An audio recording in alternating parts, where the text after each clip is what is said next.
Many of us wonder why, no matter how much we achieve, we still feel insecure or dissatisfied. We get the job we want, buy the car we want, or find the person we love.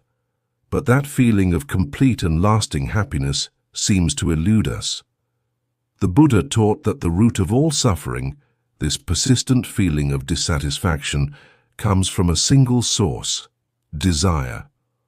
Or more accurately, craving and attachment. Now, when we hear the word desire, we might think of wanting a new phone or craving a slice of chocolate cake. And yes, those are part of it. But in Buddhism, this concept, known as tanha in the Pali language, is much deeper. It's not just about wanting things. It's a fundamental thirst, a deep-seated craving for things to be different than they are. There are three main types of this craving. The first is the craving for sense pleasures. This is the most obvious one. It's the desire for pleasant sights, sounds, smells, tastes, and physical sensations. We constantly seek out experiences that feel good and try to hold on to them. Think about scrolling endlessly through social media for that next interesting post, binge-watching a TV series, or seeking the thrill of a new purchase. The problem isn't the pleasure itself, but our attachment to it. We become dependent on these external things for our happiness, and when they inevitably change or disappear, we suffer. The delicious meal ends, the vacation is over, the new gadget gets old. Our constant chase for the next pleasant experience is a treadmill we can never get off of. The second type of craving is the craving for existence. This is a bit more subtle. It's the desire to become something, to achieve a certain status, to be a particular kind of person. It's the ego's drive to solidify its identity. We might crave to be seen as successful, intelligent, popular, or spiritual. We build up an idea of who we are and who we want to be, and then we desperately cling to that image. This creates a lot of anxiety. What if I fail? What if people don't see me the way I want to be seen? We're constantly performing, trying to maintain this constructed self.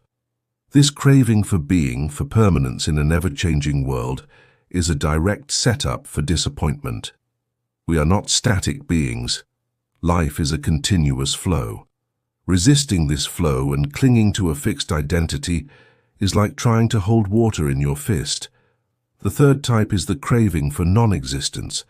This might sound strange, but it's something we all experience. It's the desire to get rid of things we don't like. It's the aversion to unpleasant feelings, situations, or people. We feel angry and want the anger to go away. We're in a boring meeting and wish it would end. We dislike a certain trait in ourselves and try to suppress it. This is the get it away from me energy. We spend so much mental and emotional effort pushing against reality. We want to annihilate the unpleasant. But this resistance, this struggle, is itself a form of suffering. The more we fight against a negative feeling, the stronger its grip on us becomes. It's like being stuck in quicksand. The more you struggle, the deeper you sink.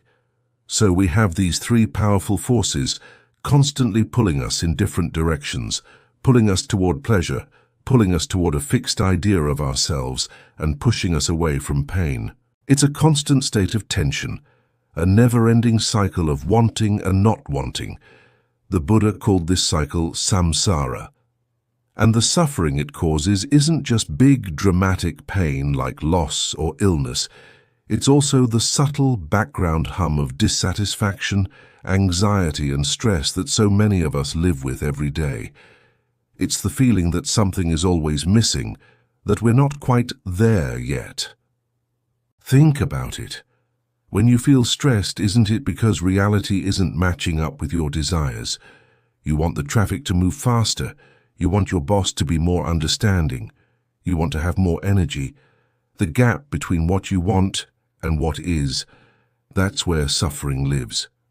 Now, the Buddhist path isn't about becoming an emotionless robot or eradicating all desires. It's not about giving up your goals or stop enjoying life's pleasures. That's a common misconception. The goal is not to eliminate desire, but to understand it. To see it for what it is, a transient mental event, not a command you have to obey. It's about changing your relationship with desire. The key is mindfulness. By observing our minds without judgment, we can start to see these cravings arise. We can feel the pull of wanting a new phone, the anxiety of wanting to seem smart in a conversation, or the irritation of wanting an annoying sound to stop. But instead of automatically reacting and getting carried away by the desire, we can just watch it. When you observe a craving with mindfulness, you create a space between the impulse and your reaction. In that space, you have a choice. You can see the craving come. You can feel its intensity, and you can watch it pass away, all without being its slave. You realize that desires are like clouds in the sky. They appear, they hang around for a bit, and then they dissolve. They aren't solid, and they aren't you. By doing this repeatedly, we start to loosen the grip that craving has on us. We learn that we don't need to satisfy every urge to be okay. We can find a sense of peace and contentment that doesn't depend on external conditions. This is the state the Buddha called nirvana, which literally means to extinguish or to blow out. It's not the blowing out of life, but the blowing out of the fires of greed, aversion, and delusion, the fires of craving. This doesn't mean you'll never want anything again. It means you can want things with a sense of lightness and non-attachment. You can work toward a goal, but your happiness isn't solely dependent on achieving it. You can enjoy a beautiful sunset without grieving when it's over. You can feel anger or sadness without letting it consume you.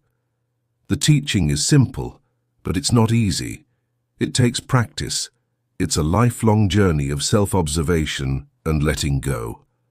But by understanding that our suffering comes not from the world itself, but from our craving for the world to be different, we empower ourselves. We realize that the key to our own freedom and happiness is, and always has been, within our own minds. Start by just noticing. The next time you feel a strong want, a powerful frustration, or a pang of anxiety, just pause. Ask yourself, what do I want right now that I don't have? See if you can identify the craving at its root. Don't judge it, don't fight it, just see it. This simple act of seeing is the first and most powerful step toward freedom from suffering. Thanks so much for watching. If this perspective resonated with you, consider subscribing for more content on mindfulness and philosophy for modern life. Stay curious and be well.